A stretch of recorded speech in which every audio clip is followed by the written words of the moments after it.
This is Keith Sports News, KSN.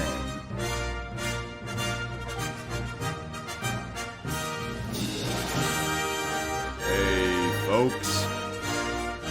That's right. Yes, I am doing an episode this week after all.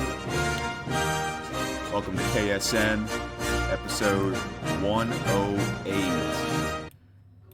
You hear this music? You're probably familiar with it. That's right, it's the Olympic theme on NBC. Yeah. The Olympics, the Winter Olympics, have begun.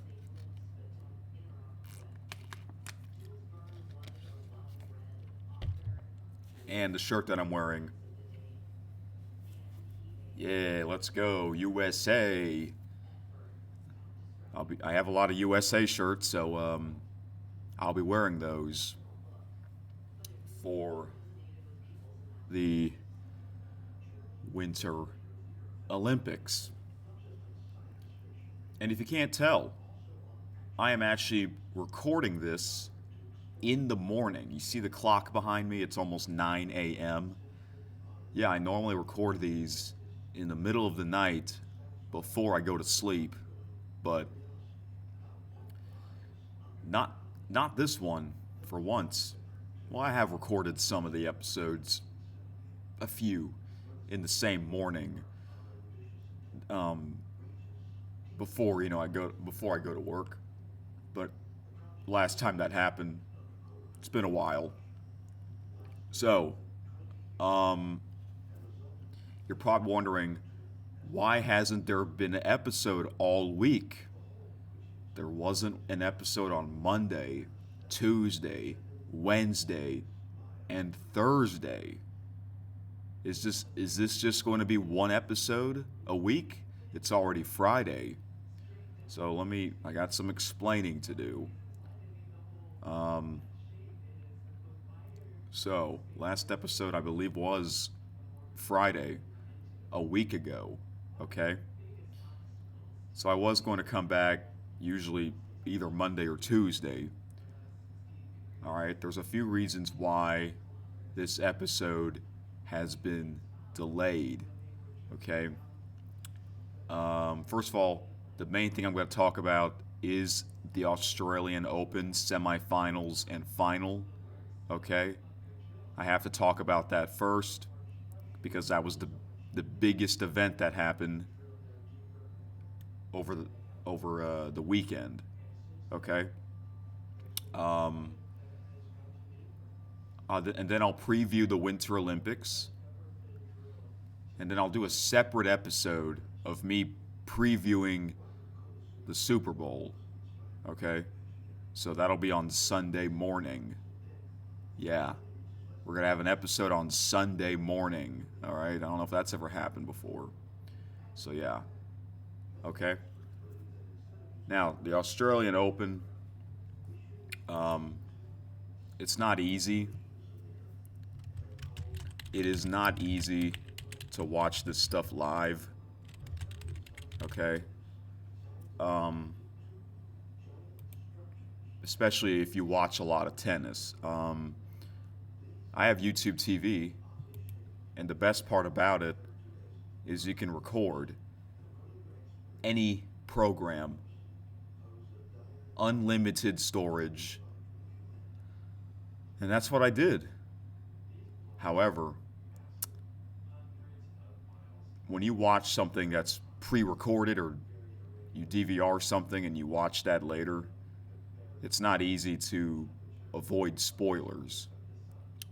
It's hard not to get spoiled, okay? Whether if it's on your notifications or YouTube or social media, yeah, it's not easy to avoid this stuff. Spoilers, all right? So, I did get spoiled a little bit. Thankfully, it wasn't a lot, all right? So, And I'm usually behind. I'm usually like a day behind watching the Grand Slam tennis. But eventually, it turned out that I was 2 days behind. Okay, so usually the men's final is the last match of the Australian Open. That was on Sunday in the middle of the night. I didn't watch that until Tuesday, basically 2 days later. And after that, I didn't have time to record a KSN episode for Tuesday. So then we'll go to Wednesday. What happened on Wednesday? Well, I also did not have the time. I was also tired. This week, unfortunately, I haven't been getting much sleep. You guys know I have a main channel, Eric Super Magnificent, that's for gaming and vlogging. And this week, my number one favorite game turned 10 years old, and that is American Truck Simulator. I did 3 live streams. The third one was on a Wednesday night heading into Thursday morning. Yeah, pretty much an all-nighter stream. 8 hours. An 8-hour stream. And I was playing online mode with 5Tayer. Yes, I know you're listening to this, 5Tayer. You must be a big fan of me, so that's really cool. And yeah, I also did not have time to do one for Thursday. So here we are on Friday. And I normally record these right before I go to sleep, but last night I was tired. I was still tired. I'm like, you know what? I'm gonna do this the same morning as I'm going to release this. So there you go. That is those are the reasons why this episode has been delayed. So my apologies. I know I'm late to this, but better late than ever. All right. And normally, if I miss days, the episode would be a big one, but I don't have much time. I have about 50 minutes. I have to leave before 10 o'clock. All right. So let's get into what we're going to talk about. Remember, I made a Google document of the things that I want to talk about. And the first thing I'm going to talk about is the Australian Open semifinals and final recap. Okay?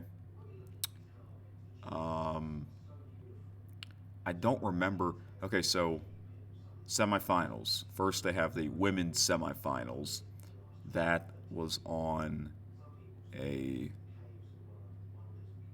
Thursday.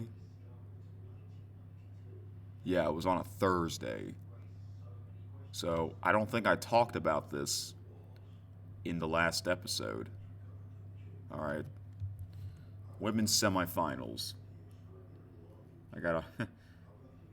I forgot who were the players. I don't know forgot all 4 of the players that were in that semifinals.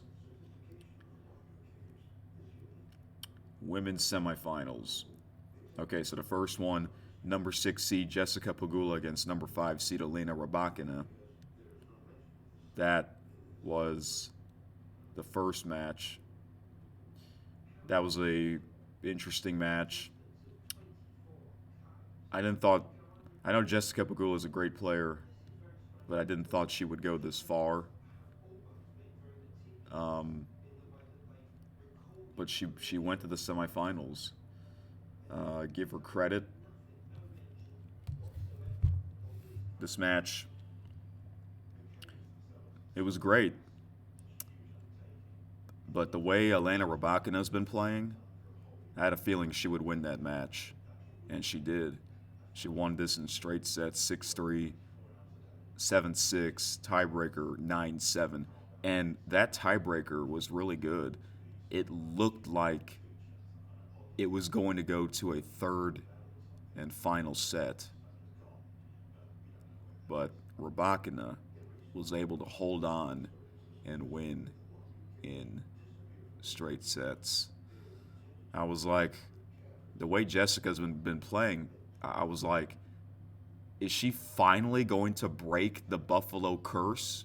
Yes, because she's originally from Buffalo, New York. Her father owns both the Buffalo Bills from the NFL and the Sabres from the NHL. You know, recent years, the Buffalo Bills cannot get into the Super Bowl. And for many years, the Buffalo Sabres can't make it to the playoffs. And Jessica Pegula, she's a great player. She can go far, but she can't win the big one. Yeah, she has never won a Grand Slam. She was in the Grand Slam final of the U.S. Open, I think, in 2024. Okay. But yeah, great player. She would go far, but she would just come up short. So unfortunately, I have to say this, the Buffalo curse still continues. I really hope Jessica Pegula can win a Grand Slam. And you know, there's quite a bit of great female tennis players from the USA. A lot of them are young, but Jessica is actually the oldest. She's almost 32. She's one of those players that became a fantastic player later in their career.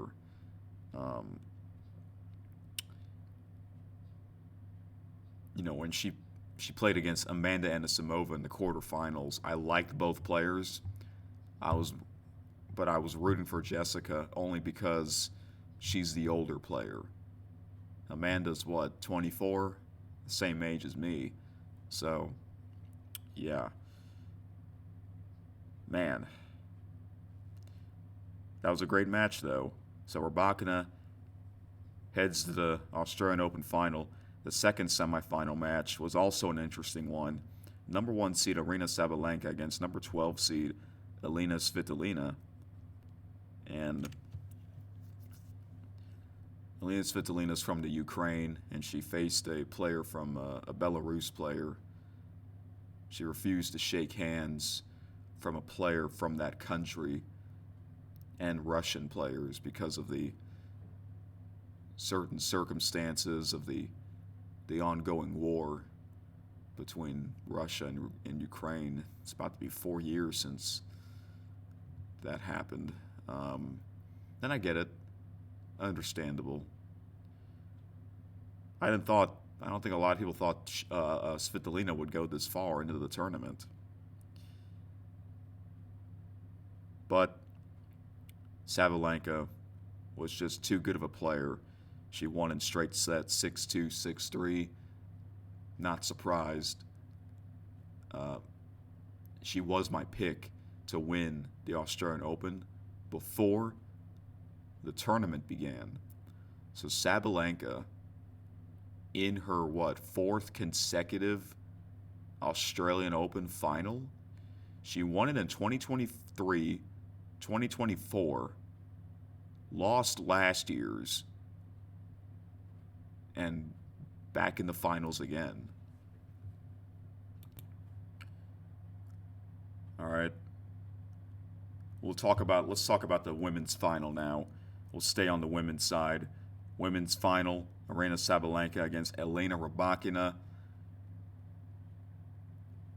When I found out this was the final, I knew this would be a great match because Sabalenka is obviously a fantastic player. Rybakina, 5th seed, I think at the time she can put up a great match against Sabalenka. And that's exactly what happened. This was a rematch from 2023's Australian Open final. Yes, these two met 3 years ago in the final. Sabalenka won that match in 3 sets. Okay. Rybakina won Wimbledon in 2022. Okay. And yeah, once again, I was rooting against Sabalenka. I don't know why. It's funny because I don't think I ever rooted for Sabalenka in the final. I rooted for Rybakina. And this match was fantastic. Went to 3 sets with the same score. Rybakina won the first set 6-4. Sabalenka won the second set 6-4. And Rybakina was able to win the third and final set to win the Australian Open. So congratulations, Elena Rybakina won her second Grand Slam. Sabalenka lost Australian Open back-to-back years. I can see these are probably the 2 best players right now in women's tennis. The number 2 seed was Iga. The 3 seed, Coco Gauff. Who's I think the 4th seed is Amanda Anisimova. But I think we're going to see more of Sabalenka against Rybakina. We're probably going to, who knows, that might be the final at the French Open. We'll see. So, a great match. See, the ESPN, their broadcast is great, but because I remember I've been watching their broadcast for like the past 10 years, and it's kind of changed. It's not quite the same, you know, but it's still pretty good. All right. Without YouTube TV, this wouldn't be easy for me to watch this live, because on Australian Open's YouTube channel, a lot of times they put the winner in the thumbnail. Like, why do they do that? Why? It's not just them. I think it's all 4 of the Grand Slams. They always put the winner in the thumbnail. Like, they already released a full match of the women's final, and they put Elena Rybakina holding the trophy in the thumbnail of the video. Like, why? You just gave it away. Like, that's so stupid. It's not easy to watch this stuff live. I hate that. I hate how they just spoil it. Sometimes they'll spoil it in the title. Okay, well, yeah, thanks for giving it away, you know, like, ugh, that's so dumb. Okay, now to the men's semifinals. Holy crap. This was absolutely crazy. 2 fantastic matches from the top 4 seeded players. The first one, number 1 seed Carlos Alcaraz against number 3 seed Alexander or Sasha Zverev from Germany. This match was a marathon. This match, it really felt like a final. This match it occurred when they first started playing. It was Thursday afternoon, okay? Because they don't want to have both. They don't want to have both matches at prime time, unlike the women's semifinals, because it's best of 5 and a match can go on for a while, and that's exactly what happened for both matches. So Alcaraz, he was my pick to win the Australian Open this year before the tournament began. And he is the best player right now. And this score is nuts. This is like the match of the year already. I know it's only February, but this is the match of the year. Alcaraz is perhaps the fastest player I've ever seen. That is nuts. He is just unbelievable. I remember when he won the U.S. Open in 2022, I'm like, who the hell is this kid? He just went straight to the top. Yeah, pretty much after the Big Three era ended. I'm like, okay, Roger Federer retired. Rafael Nadal, how much he has left. This was in 2022. Who are going to be the next top players? Carlos Alcaraz was not a well-known player back then. He just went straight to the freaking top. Alexander Zverev, he is the best player that has yet to win a Grand Slam. Yeah. So, yeah, I didn't watch this live. I recorded it. I didn't watch all of it, but I did watch quite a chunk of it. Alcaraz, this went into 5 sets, and the match lasted nearly 5.5 hours. I think was this longer than the French Open final last year? It might be, just by a little bit, which also had Alcaraz in. So Alcaraz took the first 2 sets 6-4, 7-6, tiebreaker 7-5. And I'm like, okay, is he going to win in straight sets? And then after the second set, I believe this is when Alcaraz started cramping. Yeah. Zverev won the next 2 sets 7-6, tiebreaker 7-3, 7-6, tiebreaker 7-4. And I'm like, oh my gosh. Is Alexander Zverev about to pull off the improbable comeback? And then this match went into prime time because it was a freaking marathon. Holy crap, this match is nuts. It's hard to remember everything, The 5th set. I believe Zverev was winning this set 5-3. And somehow Alcaraz won multiple games after that. He took the lead. He was up 6-5. And it looked like Zverev was going to tie this up at 6-6 so we can have another tiebreaker in the 5th and final set.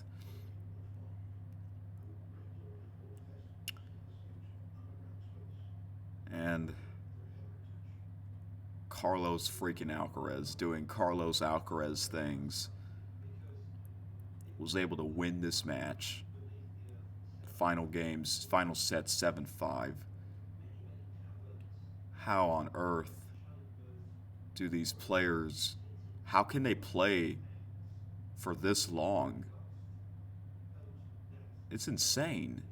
It is absolutely insane.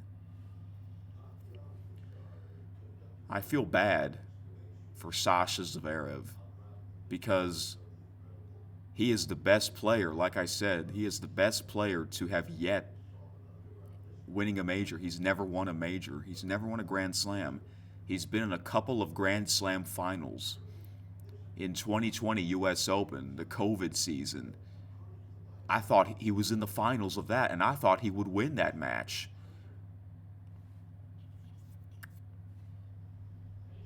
I hope he can win a Grand Slam. He's like the new Andy Murray. Andy Murray, when he was in his prime in his early years, he was a fantastic player. But he just could not win the big one. He just could not win a Grand Slam. But then he finally won a Grand Slam. His first one, I believe, was the U.S. Open 2012. Yeah. He finally won his first Grand Slam. Maybe Sasha Zverev will finally win his first Grand Slam. I hope so. I really hope so. Because, my gosh, that's crazy, man. It's just nuts. That match felt like a final. So Alcaraz advances to the final. How will he recover? Because you only get like a day off, and then you have to do it all over again. Now to the second semifinal, which started very late in Australia time. Because remember, they share the same arena, Rod Laver Arena. And second semifinal match, number 4 seed Novak Djokovic against number 2 seed Jannik Sinner. They had a rematch at last year's Australian Open semifinal, except that was the first match, the day match. Novak could not win that match. Then Novak faced Jannik Sinner even more last year. I think he faced him. Did he face him in all 4 of the Grand Slams? I know he faced him at Wimbledon semifinals. And basically, I heard that Sinner, he won the last 5 meetings against Novak. Now for Novak, remember, he did not have to play his 4th round match, his round of 16 match. His opponent withdrew. His quarterfinal match, down 2 sets to love, his opponent had to retire. So Novak was lucky that he got into the semifinals. But had to face Jannik Sinner again, and looked like we're going to have another Jannik Sinner Carlos Alcaraz final. Last year they met in a French Open final, Wimbledon final, and the U.S. Open final. They've never met in the Australian Open final. Carlos Alcaraz has never won the Australian Open, and he's never been in the Australian Open final until this year. So the question was, how would Novak play? Well, this was also a fantastic match. Not as fantastic as the first one, but this was still a fantastic match for both players, especially for Novak. Remember, he's 38. He's the 4th seed. Perhaps he is the 4th best player in the world. Perhaps the best 38-year-old player ever. Well, he is the greatest of all time.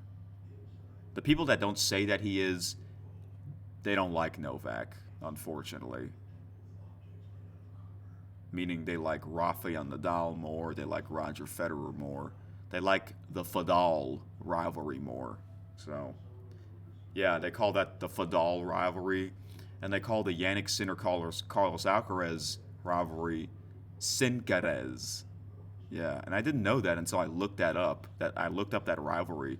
That rivalry is called Sincares. All right. This match also went to 5 sets. Sinner won the first set 6-3. Djokovic won the second set 6-3. Sinner won the third set 6-4. So I'm like, okay, Sinner's going to win this match. There's no way Novak's going to win the 4th and 5th set. But no, Novak proved everyone wrong. He won the 4th and 5th set 6-4, 6-4. Wow. Novak doing Novak things. He beat Jannik Sinner in the semifinals. He beat the back-to-back Australian Open champion.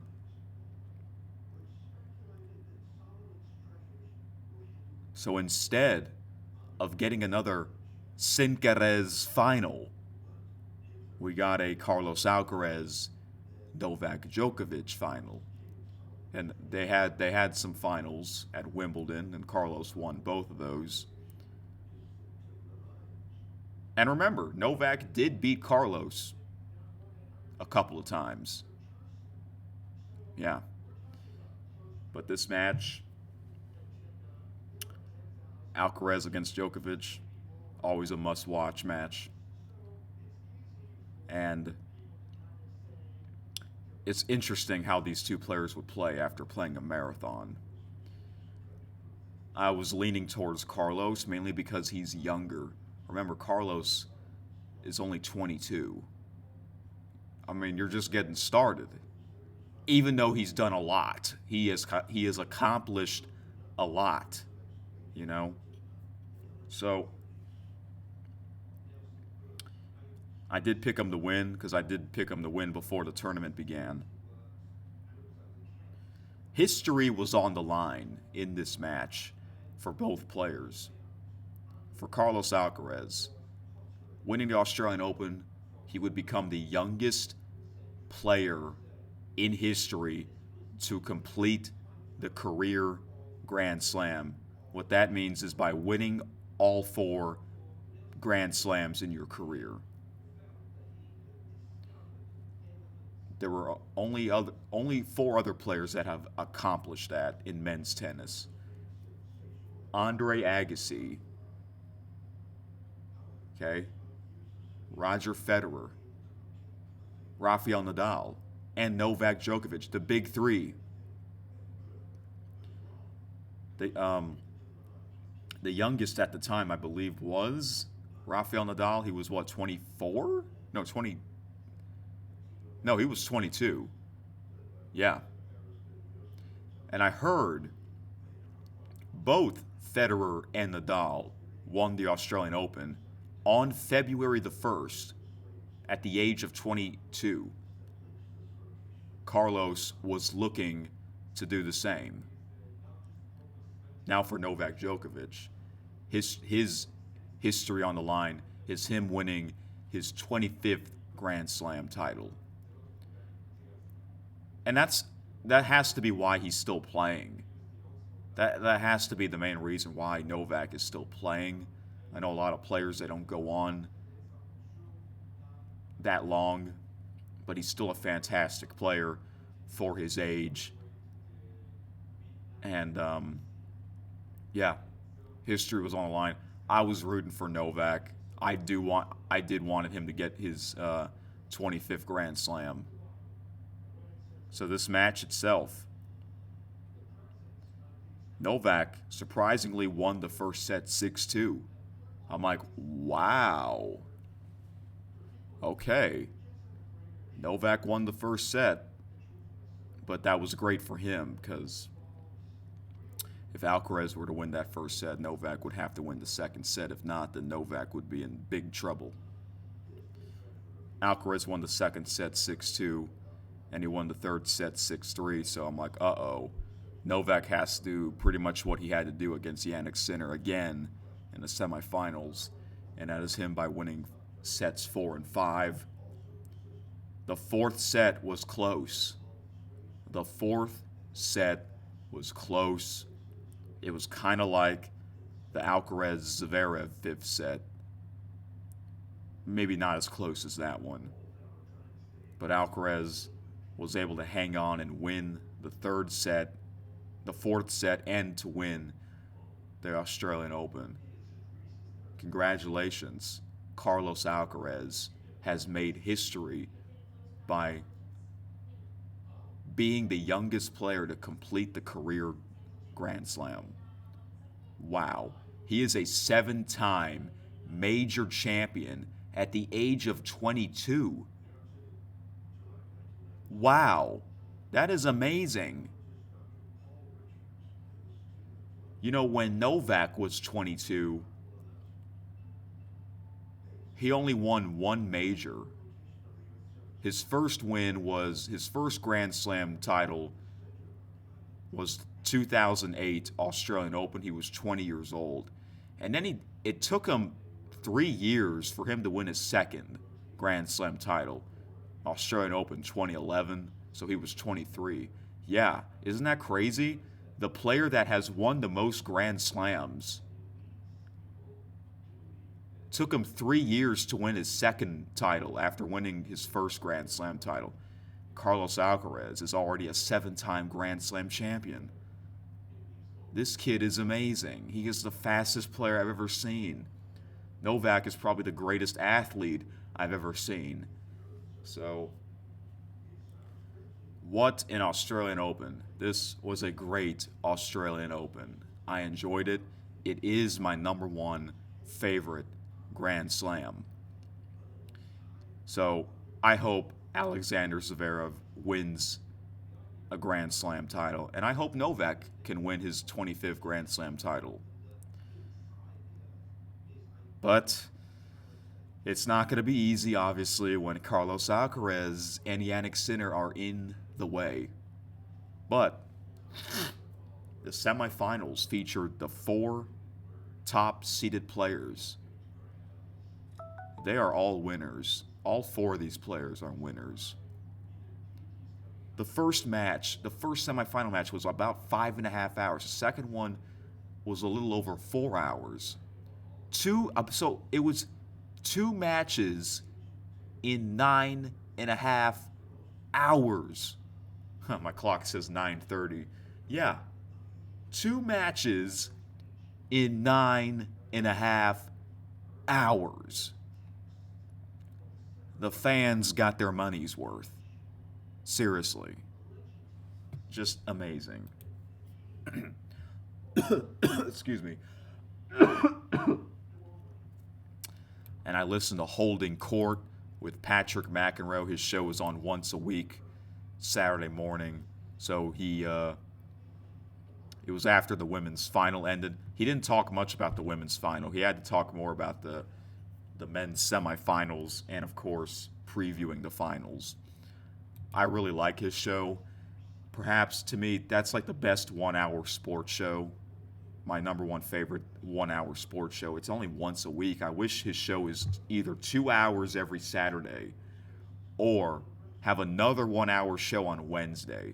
Every Wednesday and Saturday mornings for 1 hour, or every Saturday for 2 hours. I'll have to call in. Maybe I'll call in his show and tell him that. So, yeah. He'll talk about that final and previewing the Super Bowl tomorrow morning. So I'll have to listen to that. Okay. So there you have it, my Australian Open semifinals and finals recap. I will talk about the Super Bowl in a different episode because I don't have the time to talk about all of that in this episode. But the next thing I'm going to talk about is the Winter Olympics. The Winter Olympics, I'm going to preview that one. The Winter Olympics have begun.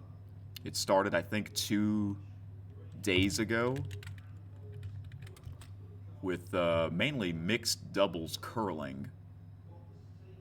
Yeah, they would do that. I remember they did that in 2022. They would have, they would begin the mixed doubles curling a little early. And the reason why is because they also have men's curling and women's curling in the same venue. Okay. But usually the opening ceremony would really kick off the Winter Olympics. You know how they would say, let the games begin, you know? So if we're having some of the games begin on Wednesday, maybe they should have the opening ceremony on a Monday night. I know it's usually on a Friday night, but I think it's better if they have it on a Monday night. So that way, we're going to have all of the events that occurred after the opening ceremony. That's just me. By the way, this is weird. The NHL, they're going to pause the season because they're finally going to let NHL players be back in the Winter Olympics. You know, they played games the other night. Thursday, February the 5th, there were NHL games on. They're just now pausing the season? They have to fly all the way to Italy. Now, they're not going to begin the men's ice hockey until next week. They've started the women's ice hockey. But still, I'm kind of surprised. They're flying the night that, like, 2 days, like the night before the opening ceremony. That's kind of weird in my opinion. The opening ceremony actually begins this afternoon if you watch it live on Peacock. I won't be able to, but I will watch it uh, whenever I get a chance. And that's the best part about having Peacock is you don't have to watch this stuff live because it's going to be available at any time. Okay? That's what I did for the Paris 2024 Summer Olympics, you know? Okay? Um, yeah, that's the best part. You get to watch it whenever you want, and you get to pick your own events. They have all of the events on Peacock for you. You get to pick your own. So if you want to watch curling, you get their games, their matches. If you want to watch bobsleigh, figure skating, freestyle skiing, they got it all on there. So that is awesome. I might get rid of Peacock after the Winter Olympics because the main reason why I got Peacock to begin with is the old wrestling. There's no longer old WWE and WCW and ECW content on there, which is a damn shame because I like watching that old wrestling. But they got a lot on YouTube, but they don't have all of it on YouTube. Oh well. So the Winter Olympics have begun. This is in Milano Cortina. Did I pronounce that correctly? I don't even know. You know how the Olympics, they have their own logo? Not the Olympic rings logo. I'm talking about the other logo. This one, it's like a fancy looking 26. That's what that is, right? At 26. It looks like a Z for the 2, and it goes into the 6. Yeah, the Olympics, their logos are pretty cool. All right. So yeah, this month, all I'm watching are the Winter Olympics and the Super Bowl. That's it. Because I'm a big fan. I love watching the Olympics in general. Because I grew up watching that. The first Winter Olympics I watched was Sochi 2014. That was in Russia. I do remember some of Vancouver 2010 in Canada, but I wasn't really into sports at the time. But 2014, yeah, I'd say that was my first Winter Olympics. I really started watching it on NBC. I remember Bob Costas would be the host. And yes, Bob Costas is back on NBC. I heard about that, so that's really cool.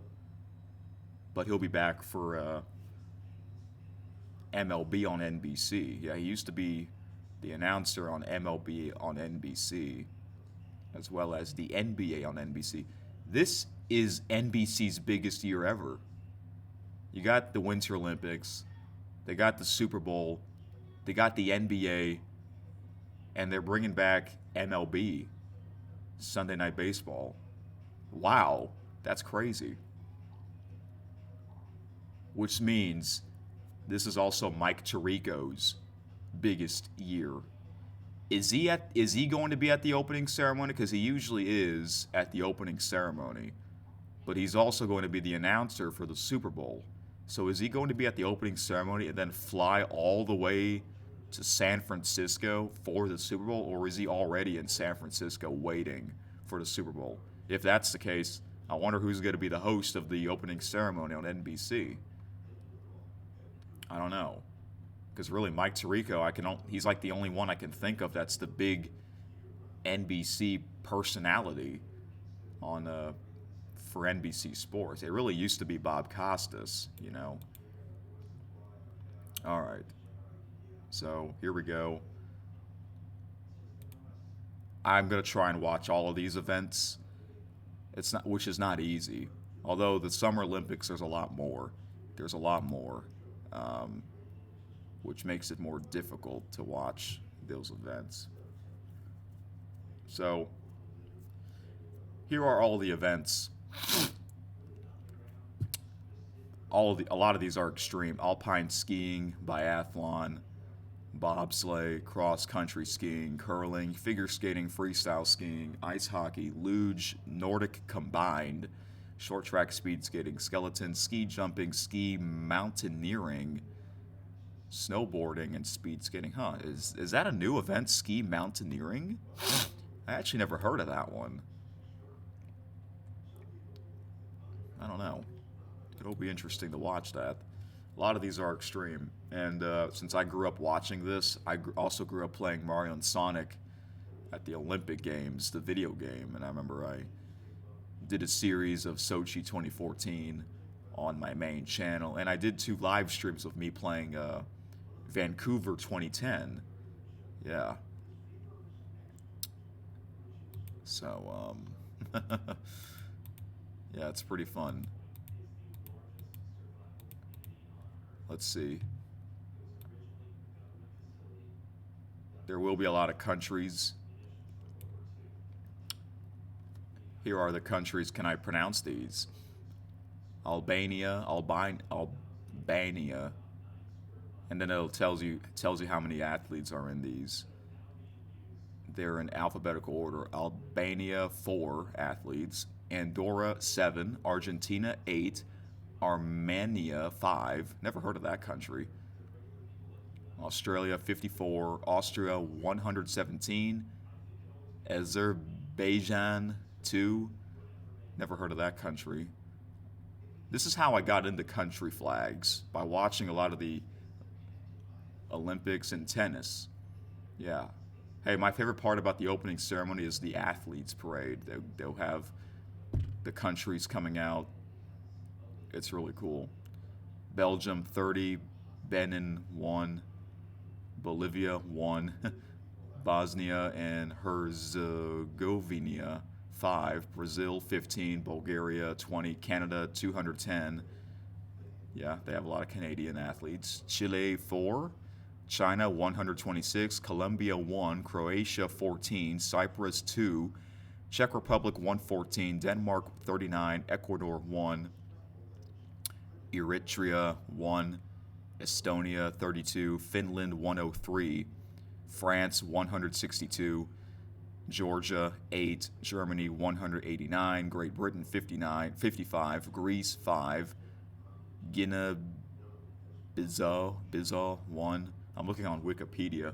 Haiti 2, Hong Kong 4, Hungary 15, Iceland 4, India 2, individual neutral athletes 20, Iran 4, Ireland 4, Israel 10, the host Italy 196, Jamaica 7, Kazakhstan 36, Japan 120, Kenya 2, South Korea 71, Kosovo 2. This country, I can't pronounce it. It starts with a K. There's only 2 for that one. Latvia 68, Lebanon 2. This one I can't pronounce. That one has 8. If you're on the Wikipedia page following along with me. Lithuania 17, Luxembourg 2, Madagascar 2, Malaysia 1, Malta 1, Mexico 5, Moldova 5, Monaco 1, Mongolia 3, Montenegro 2, Morocco 2, Netherlands 39, New Zealand 17, Nigeria 1, North Macedonia 4, Norway 80. Now Norway, they won the most medals, I believe, and the most gold medals in the last Winter Olympics. Pakistan 1, the Philippines 2. Yes, that's my mom's originally from there. I wonder who those 2 athletes are for. Poland 60, Portugal 3, Puerto Rico 1, Romania 29, San Marino 1, Saudi Arabia 2, Serbia 3, Singapore 1, Slovakia 53, Slovenia 37, South Africa 5, Spain 20, Sweden 110, Switzerland 175, Chinese Taipei 9, Thailand 3, Trinidad and Tobago 7, Turkey 8, Ukraine 46, United Arab Emirates 2, United States 233, Uruguay 1, Uzbekistan 2, and Venezuela 1. That's still a lot of athletes, man. A lot of these countries, some of them I didn't thought they would have any athletes in the Winter Olympics because, they're not used to this weather. Let's see who are the Filipino athletes are. We got 2 from alpine skiing, 1 male and 1 female. Yeah, from 1994 to 2010, there weren't any Filipino athletes in the Winter Olympics. Wow, that's great. All right, so there you go. Winter Olympics preview. Now to the birthdays. I got to go fast here. All right, happy belated birthday to Cam Schlittler, who was in the MLB postseason last year. He is now 25 years old. Former top prospect, athlete, and baseball player that played college baseball at Northeastern University from the year 2020 until the year 2022. During his final season at Northwestern, he's earned his first team All CAA. I don't know what that stands for. Honors. He was later drafted by the New York Yankees in the year of 2022. Before fame, he was a two-sport athlete while at Walpole High School. In addition to baseball, he also played basketball in high school. Trivia: during his sophomore year at Northwestern, he led his entire CAA in wins. He also led his conference in earned run average. He stands 6 feet 4 inches tall and weighs approximately 250 pounds. Schlittler started the 2025 season with Double-A Somerset before earning a promotion to Triple-A Scranton/Wilkes-Barre in June. Family life: growing up, he lived with his family in the state of Massachusetts. He is one of 3 siblings.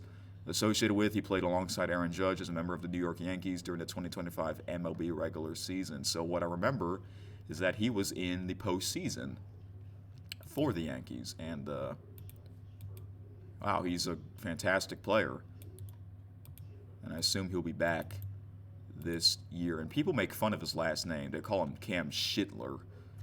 It's like, really? I know that is a last name. That is kind of a weird last name here. Second belated birthday here is Darrell Waltrip, 79. 3-time Winston Cup champion, retired on top 5 of pole positions leaders of all time. Before fame, he was one of NASCAR's favorite villains from much of the 1970s and still managed to procure an endorsement out of it. Trivia: in his final race, he drove the Tim Flock Special while Monte Carlo and donated his winnings from the race to help the ailing legend's medical expenses. Family life: he had 2 children with his wife Stephanie Rader. Associated with, his dominance of the Winston Cup followed Cale Yarborough's 3 straight championships in the late 1970s. So Darrell Waltrip, he was well known as a announcer for NASCAR on Fox. I remember watching, I got into NASCAR over 10 years ago. The announcers on Fox with Mike Joy, Larry McReynolds, and Darrell Waltrip.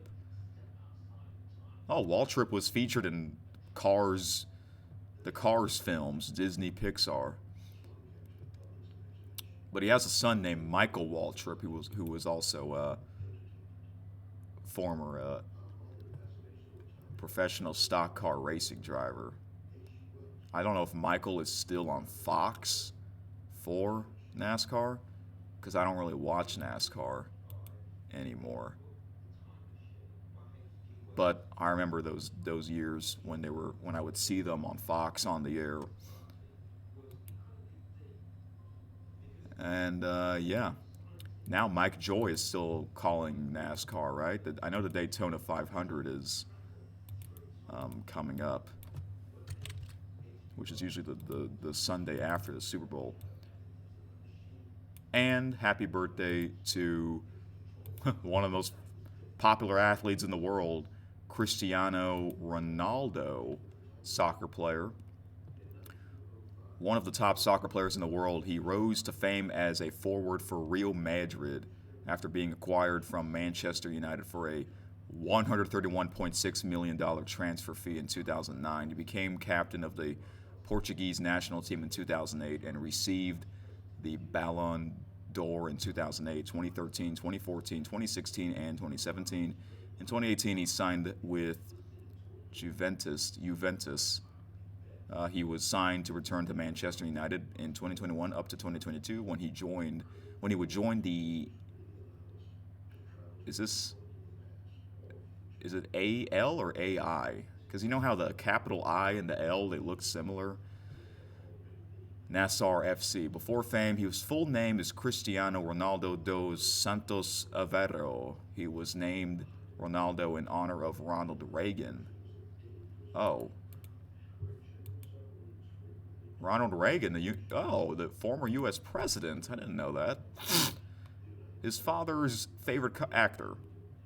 He began his youth level career with Portugal under 15 in 2001. Trivia: he broke a number of La Liga records, or is it La Liga? I think it's La Liga records, as well as Real Madrid franchise records, and scored his 300th career goal in January 2013. He became the most followed individual on Instagram. Wow.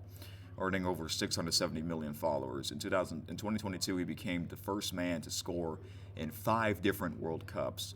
He was raised with an older brother named Hugo and 2 older sisters, Katia and Alma. He dated Russian model Aryna Sabalenka, I can't pronounce her name, from 2010 until 2015. He became a father to Cristiano Jr. in July 2010 and in June of 2017. He welcomed a pair of twins named Eva and Matteo via surrogacy. And he and his girlfriend, Georgina Rodriguez, welcomed their first child together, Alana Martina, on November 12, 2017. In October 2021, he and Georgina announced they were expecting a pair of twins. The couple announced the birth of their daughter and son in April 2022. They announced their son passed away. What? On April 18, 2022, he proposed to Georgina in August of 2025. Associated with, he and Lionel Messi developed a great rivalry as the top 2 forwards in professional soccer and the leaders of La Ligas, Real Madrid and FC Barcelona, respectively. Yeah, I know that was a lot to read because all I know, I'm not a soccer fan, but all I know is that he is the #1 famous soccer player. So there you go. I finally got to read more about him. Okay. I know I'm reading this fast because I'm running out of time. Today's birthdays. First one we got Pedro Álvarez. That's right, Pedro Álvarez. Birthplace Santo Domingo, Dominican Republic. I think he's a former baseball player. He's 39. Oh, wait. There we go. 39. Is he 39? Yep. Okay. So, slugging, Dominican third baseman who hit 36 home runs in the 2013 breakout season with the Pittsburgh Pirates. Before fame, he played collegiate baseball at Vanderbilt University. Trivia: he participated in the 2013 Home Run Derby in his first All-Star campaign for the Pirates. Family life: he was born in Dominican Republic and raised in New York. He married Kelly Elizabeth Murphy in 2011. Associated with, he and Pittsburgh Pirates teammates Andrew McCutcheon each made the 2013 National League All-Star team. The only thing I remember about this player, it's funny, the only thing I remember about this player is that he was in the 2013 All-Star game, which was my first MLB All-Star game, and he was the final out for the National League. Next is Michael Robinson. All right, Michael Robinson. Big Ten's Offensive Player of the Year in 2005 as a Penn State quarterback. He was selected as his first Pro Bowl in 2011 as a fullback for the Seattle Seahawks. Before fame, he was an All-State quarterback at Varina High School in Virginia. Trivia: in 2005, he became the first player in Penn State history to pass over for 2,000 yards and rush for 500 yards in a season.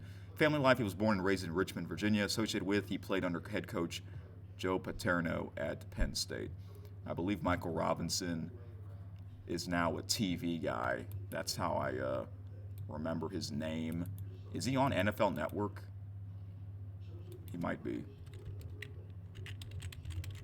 Michael Robinson.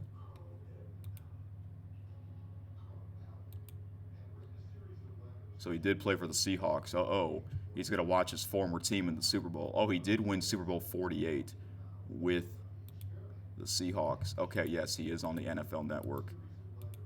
And the final one is Jermaine Kearse.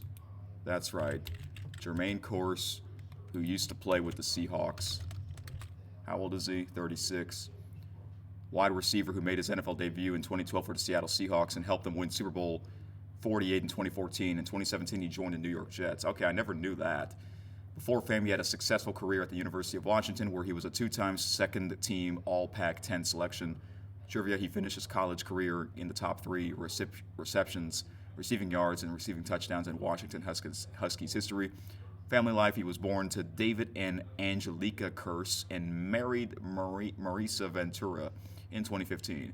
Associated with, he caught his first NFL touchdown pass from Russell Wilson. So yeah, I remember Jermaine Kearse, who I remember he caught the game-winning touchdown in the, well, NFL, they would say the 2014 NFC Championship, but the game took place in 2015, where the Seahawks advanced to Super Bowl 49. Okay, so he's a former player now, so he's no longer playing. He was with the Seattle Seahawks from 2012 to 2016 and the New York Jets from 2017 to 2018. All right, well, he'll be watching his former team play. Okay, now I normally do happy early birthdays, but I don't have the time for that. So therefore, Sunday's episode of me previewing the Super Bowl, that will be known as the belated birthday, okay? Because February the 7th, that's happy early birthday. For Sunday's episode, that will be happy belated birthday, if that makes sense. So I'll be back in 2 days, all right? And, yeah, I'll be back to preview Super Bowl 60. And, yeah, that's about it, folks. So the Winter Olympics have begun. And I guess the first thing I'll watch is the mixed doubles curling, because I remember I got into watching that in 2022. It was entertaining, and I looked up to see if there are any returning curlers from 2022, and the answer is yes, there are some. Italy, they won the gold medal in mixed doubles curling in 2022. Stefania Constantini, I remember her name, and her partner is Amos. He's a very tall guy. They're back, as they should be, because this is their home country. Oh, look, there's the flag right behind me. Oh, some quick news. This Saturday, or tomorrow, we are having a Winter Olympics party. You can see behind me, we set up decorations. And yes, we had a Summer Olympics party in 2024 for the first time, and now the first time we're going to have a Winter Olympics party. We'll see how that goes. Yes, I will do a big video of that, and I'll release that on the main channel probably next weekend. I'll make sure I'll release that before the Winter Olympics come to an end. The Olympics, they only last like 2.5 weeks. I know it always flies by. I wish it's like 3 or 4 weeks. So that way we can spread out the events even more. So that way they're not all jammed up together, especially the Summer Olympics. You know, we got the World Cup, which is like, that'll last like a month, you know. And after the Winter Olympics, we got the World Baseball Classic. So we got a huge year for USA sports. All right, guys. You hear this music? See you on Sunday for Super Bowl 60 preview. Enjoy the opening ceremony. This has been KSN.